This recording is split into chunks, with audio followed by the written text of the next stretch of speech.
Where is hell?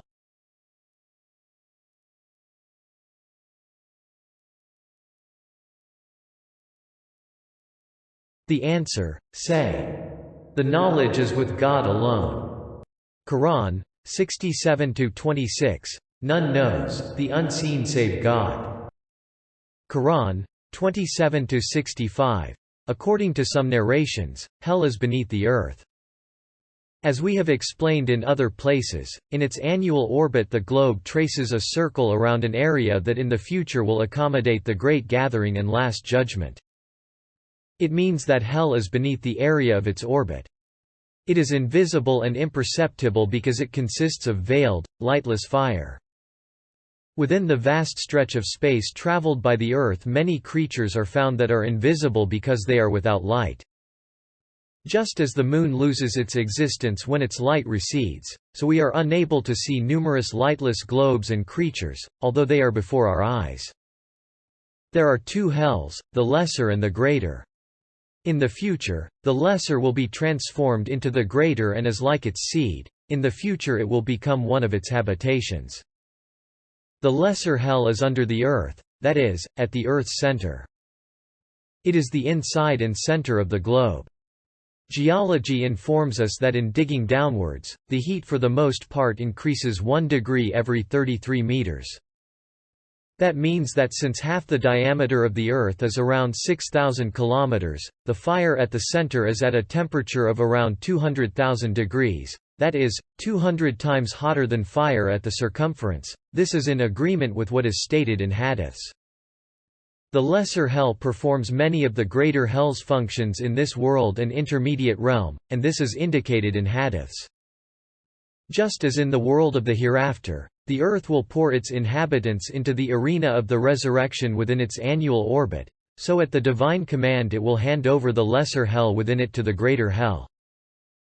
Some of the Mu'tazilite authorities said that, hell will be created later, but such an idea is mistaken and foolish, and arises from hell not having completely opened up at the present time and developed into a form entirely appropriate for its inhabitants.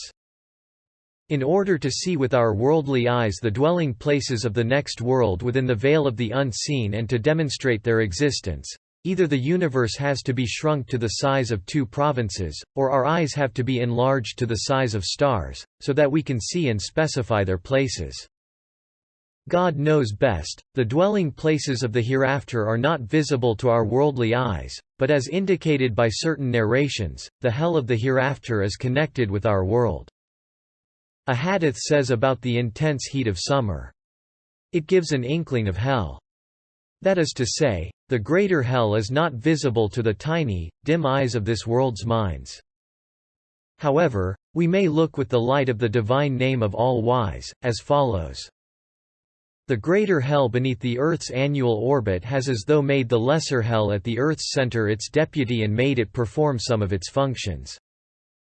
The possessions of the all-powerful One of Glory are truly extensive. He situated the greater hell wherever divine wisdom required.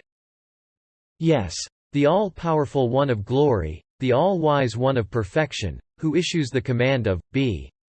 And it is, Quran 36-82, has tied the moon to the earth before our very eyes with perfect wisdom and order, and with vast power and perfect order tied the earth to the sun, and has made the sun travel together with its planets at a speed close to that of the annual rotation of the earth, and with his majestic dominicality, according to one possibility, made it travel towards the sun of suns, and like a fleet decked out with electric lights has made the stars luminous witnesses to his sovereign dominicality.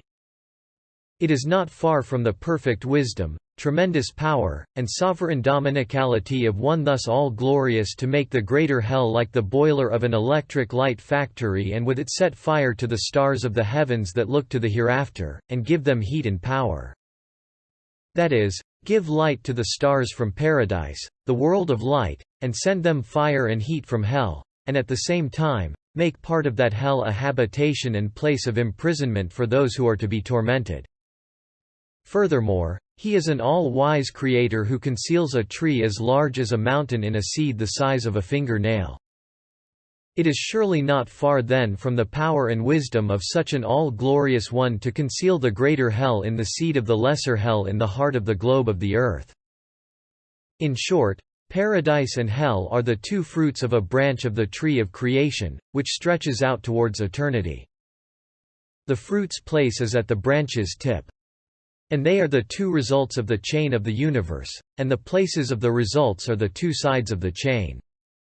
The base and heavy are on its lower side, the luminous and elevated on its upper side. They are also the two stores of the flood of events and the immaterial produce of the earth. The store places vary according to the produce, the bad beneath, the good above. They are also the two pools of the flood of beings, which flows in waves towards eternity. As for the pool's place, it is where the flood stops and gathers. That is, the obscene and filthy below, the good and the pure above. They are also the two places of manifestation, the one of beneficence and mercy, the other of wrath and grandeur. Places of manifestation may be anywhere. The all-merciful one of beauty, the all-compelling one of glory, situates his places of manifestation where he wishes. As for the existence of paradise and hell, they have been proved conclusively in the 10th, 28th, and 29th words. Here, we only say this. The existence of the fruit is as definite and certain as the existence of the branch, the result is as definite as the chain, the store as the produce, the pool as the river, and the places of manifestation are as definite and certain as the existence of mercy and wrath.